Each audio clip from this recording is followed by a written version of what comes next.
ಬಡವ್ರ ಮಕ್ಕಳೇ ಬೇಕಾಗಿತ್ತ? ಅಲ್ಲಪ್ಪ, ನಾವು ನೋಡಿದ್ರೆ ಮನೆ ಕಟ್ಟಿಗೆ ಪರಿಸ್ಥಿತಿ ಇಲ್ಲ, ಮನೆ ಸೋರ ಮನೆಗೆ ಇದೀವಿ, ಗೊತ್ತಾಗಲ್ತೀರಯ್ಯ. ಹೋಗಿದ್ದೆ ತಪ್ಪು. ಬಂಧುಗಳೇ ನಮಸ್ಕಾರ, ಹೇಗಿದ್ದೀರಿ ನೀವೆಲ್ಲರೂ? ನಾನು ಸುಬ್ರಹ್ಮಣ್ಯ ಎಸ್ ಹಂಡಿಗೆ. ಬಂಧುಗಳೇ, ಸದ್ಯ ಇಡೀ ರಾಜ್ಯಾದ್ಯಂತ ಸದ್ದು ಮಾಡ್ತಿರುವ ಪ್ರಕರಣ ಅಂದ್ರೆ ರೇಣುಕಾ ಸ್ವಾಮಿಯ ಭೀಕರ ಕೊಲೆ. ದರ್ಶನ್ ಅದೇ ರೀತಿಯಾಗಿ ಪತ್ನಿ ಪವಿತ್ರ ಗೌಡ ಇವರಿಬ್ಬರ ಸ್ವಾರ್ಥಕ್ಕೆ ನಡೆದಂಥ ಭೀಕರ ಕೊಲೆ ಅದು. ಪವಿತ್ರ ಗೌಡಗೆ ಆತನ ವಿರುದ್ಧ ಸೇಡು ತೀರಿಸಿಕೊಳ್ಬೇಕು ಎನ್ನುವಂಥ ಹಠ, ಇತ್ತ ದರ್ಶನ್ಗೆ ತನ್ನ ಪತ್ನಿಯನ್ನ ಖುಷಿಪಡಿಸಬೇಕು ಎನ್ನುವಂಥ ಮನಸ್ಥಿತಿ. ಇದರ ಪ್ರತಿಫಲ ಎನ್ನುವಂತೆ ರೇಣುಕಾ ಸ್ವಾಮಿಯ ಭೀಕರ ಕೊಲೆಯಾದ್ರೆ ಮತ್ತೊಂದಷ್ಟು ಮಂದಿ ಇದಕ್ಕೂ ಅವರಿಗೂ ಸಂಬಂಧವೇ ಇಲ್ಲ, ಆದರೆ ಇದೀಗ ದರ್ಶನ್ಗೆ ಸಹಾಯವನ್ನ ಮಾಡೋದಕ್ಕೆ ಹೋಗಿ ಜೈಲು ಸೇರುವಂತ ಪರಿಸ್ಥಿತಿ ಎದುರಾಗಿಬಿಟ್ಟಿದೆ. ಬಂಧುಗಳೇ, ಈ ಮಾತನ್ನ ಹೇಳೋದಕ್ಕೆ ಕಾರಣ, ಇಲ್ಲಿ ರೇಣುಕಾ ಸ್ವಾಮಿಯ ಕುಟುಂಬದ ಬಗ್ಗೆ ನಾವೆಲ್ಲರೂ ಕೂಡ ಚರ್ಚೆ ಮಾಡ್ತಿದ್ದೀವಿ. ಹೌದು, ರೇಣುಕಾ ಸ್ವಾಮಿಯ ಪತ್ನಿ 5 ತಿಂಗಳ ಗರ್ಭಿಣಿ, ಹೊತ್ತು ಸಾಕಿದಂತ ಅಪ್ಪ ಅಮ್ಮ ಪ್ರತಿದಿನ ಕಣ್ಣೀರಿರುವಂತ ಪರಿಸ್ಥಿತಿ ಎದುರಾಗಿದೆ. ಒಟ್ಟಾರೆಯಾಗಿ ಆ ಇಡೀ ಕುಟುಂಬ ಇದೀಗ ಸಫರ್ ಆಗುವಂತ ಸ್ಥಿತಿ. ಮತ್ತೊಂದು ಕಡೆಯಿಂದ ಏನಾಗ್ಬಿಟ್ಟಿದೆ ಅಂದ್ರೆ, ಇಲ್ಲಿ ದರ್ಶನ್ಗೆ ಸಾಥ್ ಕೊಟ್ಟಂತವರು ಒಬ್ಬಿಬ್ಬರಲ್ಲ, ಒಟ್ಟಾರೆಯಾಗಿ 17 ಮಂದಿ ಈ ಕೃತ್ಯದಲ್ಲಿ ಭಾಗಿಯಾಗಿದ್ದಾರೆ. A1 ನಿಂದ A17 ವರೆಗೆ. ಅದರಲ್ಲಿ ದರ್ಶನ್ಗೆ ಯಾವುದಕ್ಕೂ ಕಡಿಮೆ ಇಲ್ಲ. ಮುಂದೆ ಏನಾದರೂ ಕೂಡ ಆರಾಮಾಗಿ ಜೀವನ ಸಾಗಿಸ್ತೀನಿ ಎನ್ನುವಷ್ಟರ ಮಟ್ಟಿಗೆ ಎಲ್ಲವನ್ನೂ ಕೂಡ ಪಡ್ಕೊಂಡಿದ್ದಾರೆ. ಪವಿತ್ರ ಗೌಡಗೂ ಯಾವುದೇ ರೀತಿಯಲ್ಲೂ ಕೂಡ ಸಮಸ್ಯೆ ಇಲ್ಲ. ಜೊತೆಗೆ ಈ ವಿನಯ್ ಎನ್ನುವಂಥ ಆರೋಪಿ, ನಾಗರಾಜು ಎನ್ನುವಂಥ ಆರೋಪಿ, ಪವನ್ ಎನ್ನುವಂಥ ಆರೋಪಿ, ಇನ್ನೂ ಒಂದಷ್ಟು ಮಂದಿ ಫೈನಾನ್ಷಿಯಲಿ ಬಹಳ ಚೆನ್ನಾಗಿದ್ದಾರೆ. ಪ್ರದೋಷ್, ದೀಪಕ್ ಇವರೆಲ್ಲರೂ ಕೂಡ ಫೈನಾನ್ಷಿಯಲಿ ಬಹಳ ಚೆನ್ನಾಗಿದ್ದಾರೆ, ಯಾವುದೇ ರೀತಿಯಲ್ಲೂ ಕೂಡ ಸಮಸ್ಯೆ ಇಲ್ಲ. ಆದರೆ ಇನ್ನೊಂದಷ್ಟು ಮಂದಿ ಆರೋಪಿಗಳಿದ್ದಾರಲ್ಲ, ಅವರೆಲ್ಲರೂ ಕೂಡ ಬಡತನದ ಕುಟುಂಬದ ಹಿನ್ನೆಲೆಯವರು, ಪ್ರತಿದಿನ ದುಡಿದು ಜೀವನವನ್ನ ಸಾಗಿಸ್ತಾ ಇದ್ದಂಥವರು. ದರ್ಶನ್ ಕರೆದ್ರು ಎನ್ನುವ ಕಾರಣಕ್ಕಾಗಿಯೋ ಅಥವಾ ಇನ್ಯಾವುದೋ ಹಣದ ಆಸೆಗೆ ಬಿದ್ದೋ ಈ ಕೃತ್ಯದಲ್ಲಿ ಭಾಗಿಯಾಗಿಬಿಟ್ಟಿದ್ದಾರೆ. ಅವರೆಲ್ಲರ ಕುಟುಂಬ ಇವತ್ತು ಸಫರ್ ಆಗ್ತಾ ಇದೆ. ಅವರ ಕುಟುಂಬ ಸದಸ್ಯರೆಲ್ಲರೂ ಕೂಡ ದರ್ಶನ್ ಹಾಗೆ ಪವಿತ್ರ ಗೌಡಗೆ ಪ್ರತಿದಿನ ಇದೀಗ ಹಿಡಿ ಶಾಪವನ್ನು ಹಾಕ್ತಾ ಇದ್ದಾರೆ. ಬಂಧುಗಳೇ, ಇಷ್ಟೆಲ್ಲ ಪೀಠಿಕೆಯನ್ನು ಹಾಕೋದಿಕ್ಕೆ ಕಾರಣ, ಈ ಘಟನೆಯಲ್ಲಿ ರೇಣುಕಾ ಸ್ವಾಮಿ ಬಲಿ ಆಗಿದ್ದ, ಅದರ ಬೆನ್ನಲ್ಲೇ ಇದೀಗ ಮತ್ತೊಬ್ಬರ ಬಲಿ ಆದಂತಾಗಿದೆ. ಯಾಕೆ ಈ ಮಾತನ್ನ ಹೇಳ್ತಾ ಇದ್ದೀನಿ ಅಂದ್ರೆ, ಈ ಘಟನೆಯಲ್ಲಿ ಅಥವಾ ಈ ಪ್ರಕರಣದಲ್ಲಿ ಭಾಗಿಯಾದಂಥವರಲ್ಲಿ ಅನು ಅನ್ನುವಂಥವರೊಬ್ಬರು ಕೂಡ ಇದ್ರು. ಅನು ಹೆಣ್ಣ ಗಂಡ ಎನ್ನುವಂಥ ಗೊಂದಲ ಇತ್ತು, ಕೊನೆಯದಾಗಿ ಕ್ಲಿಯರ್ ಆಯಿತು. ಅನು ಪೊಲೀಸರಿಗೆ ಸರೆಂಡರ್ ಆಗ್ತಾ ಇದ್ದ ಹಾಗೆ. ಅನು ಅಲಿಯಾಸ್ ಅನಿಲ್ ಕುಮಾರ್ ಅಂತ ಅವರ ಹೆಸರು. ಈ ಪ್ರಕರಣದಲ್ಲಿ A7 ಆರೋಪಿ ನಂಬರ್ 7, ಮೂಲತಃ ಚಿತ್ರದುರ್ಗದವರು. ಇವತ್ತು ಆ ವ್ಯಕ್ತಿ ಸರೆಂಡರ್ ಆಗ್ತಾ ಇದ್ದ ಹಾಗೆ ಅವರ ತಂದೆ ಕುಸಿದು ಬಿದ್ದು ಹೃದಯಾಘಾತದಿಂದ ಪ್ರಾಣವನ್ನ ಕಳ್ಕೊಂಡು ಬಿಟ್ಟಿದ್ದಾರೆ. ಈ ಮೂಲಕ ದರ್ಶನ್ ಸ್ವಾರ್ಥಕ್ಕೆ ಅಥವಾ ದರ್ಶನ್ ಪವಿತ್ರ ಗೌಡ ಸ್ವಾರ್ಥಕ್ಕೆ 2ನೇ ಜೀವ ಬಲಿಯಾದಂತಾಗಿದೆ. ಏನು ಅನ್ನೋದನ್ನು ಹೇಳ್ತಾ ಹೋಗ್ತೀನಿ, ಕೇಳಿ. ಬಂಧುಗಳೇ, ಈ ಅನಿಲ್ ಕುಮಾರ್ ಪಾತ್ರ ಏನು ಅಂತ ಗಮನಿಸ್ತಾ ಹೋಗೋದಾದ್ರೆ, ಈ ಅನಿಲ್ ಕುಮಾರ್, ನಂದೀಶ್, ಜಗದೀಶ್, ಹೀಗೆ ಇನ್ನೊಂದಷ್ಟು ಮಂದಿ ಇದ್ದಾರಲ್ಲ, ಇವರು ದರ್ಶನ್ ಜೊತೆಗೆ ಬಹಳ ಆತ್ಮೀಯರೇನಲ್ಲ, ಅಥವಾ ದರ್ಶನ್ ಜೊತೆಗೆ ಬಹಳ ಆಪ್ತತೆಯೂ ಕೂಡ ಇಲ್ಲ. ದರ್ಶನ್ ಆ ಗ್ಯಾಂಗ್ನಲ್ಲಿ ಇದ್ರಲ್ಲ, ಒಂದಷ್ಟು ರಾಘವೇಂದ್ರ, ಮತ್ತೊಂದಷ್ಟು ಮಂದಿ ಇದ್ರಲ್ಲ, ಅವ್ರ ಜೊತೆಗೆ ಸ್ವಲ್ಪ ಮಟ್ಟಿಗಿನ ಪರಿಚಯ ಅಂಥದ್ದೆಲ್ಲವೂ ಕೂಡ ಇದ್ದಂಥವರು.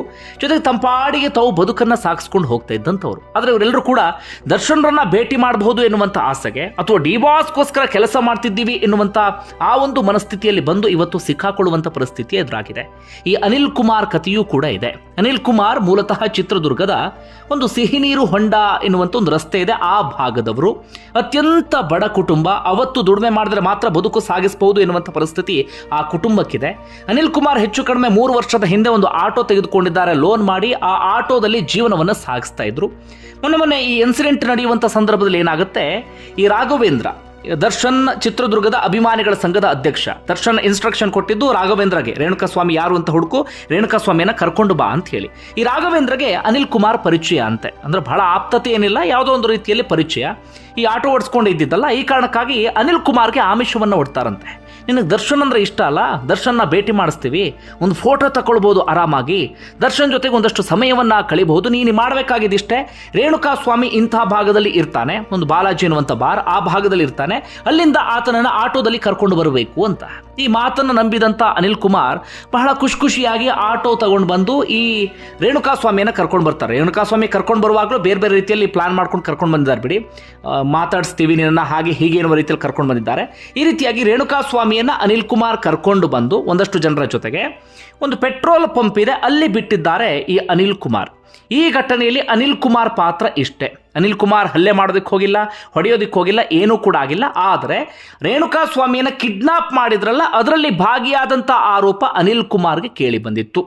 ಅನಿಲ್ ಕುಮಾರ್ಗೆ ಇಲ್ಲಿ ಕಿಡ್ನಾಪ್ ಆಗ್ತಿದೆ, ಮತ್ತೊಂದಾಗ್ತಿದೆ, ಮಗದೊಂದಾಗ್ತಿದೆ, ಅದು ಯಾವುದರ ಅರಿವು ಕೂಡ ಇಲ್ಲ. ಅನಿಲ್ ಕುಮಾರ್ ತಲೆಯಲ್ಲಿ ಇದ್ದಿದ್ದೇನು, ದರ್ಶನ್ಗೋಸ್ಕರ ಕೆಲಸ ಮಾಡ್ತಾ ಇದ್ದೀನಿ, ದರ್ಶನ್ಗೋಸ್ಕರ ಏನೋ ಒಂದು ಅಳಿಲು ಸೇವೆ ಮಾಡ್ತಿದ್ದೀನಿ ಅನ್ನೋದು ಮಾತ್ರ ಅನಿಲ್ ಕುಮಾರ್ ತಲೆಯಲ್ಲಿ ಇದ್ದಿದ್ದು. ರಾಘು ಅನ್ನುವಂಥವ್ನು ಹೇಳ್ದ ಎನ್ನುವ ಕಾರಣಕ್ಕಾಗಿ ಅನಿಲ್ ಕುಮಾರ್ ಜಸ್ಟ್ ಆತನನ್ನು ಕರ್ಕೊಂಡು ಬಂದು ಆಟೋದಲ್ಲಿ ಪೆಟ್ರೋಲ್ ಪಂಪ್ ಬಳಿ ಬಿಟ್ಟು ಬಿಡ್ತಾರೆ. ಅದಾದ ಬಳಿಕ ರೇಣುಕಾ ಸ್ವಾಮಿಯನ್ನ ಕಾರಲ್ಲಿ ಅವರು ಕಿಡ್ನಾಪ್ ಮಾಡಿಕೊಂಡು ಬೆಂಗಳೂರಿಗೆ ಕರ್ಕೊಂಡು ಹೋಗ್ತಾರೆ. ಅದಾದ ಬಳಿಕ ಏನೆಲ್ಲ ಆಯ್ತು ಅನ್ನೋದು ನಿಮಗೆ ಗೊತ್ತೇ ಇದೆ.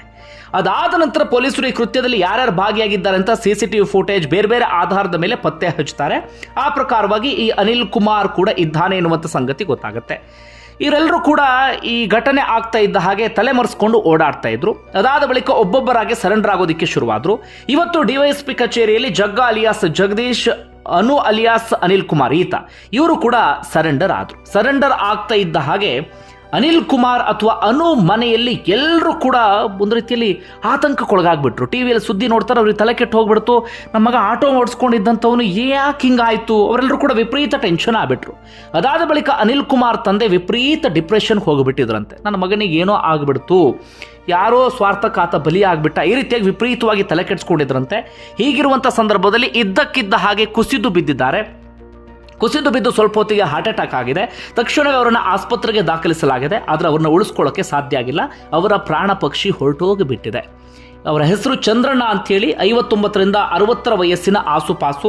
ಮನೆಗೆ ಆಧಾರ ಸ್ತಂಭವಾಗಿದ್ದಂಥ ಮಗನನ್ನು ಕಳೆದುಕೊಂಡಂಥ ನೋವಿನಿಂದ ಅವರು ಪ್ರಾಣವನ್ನು ಕಳ್ಕೊಂಡು ಬಿಟ್ಟಿದ್ದಾರೆ.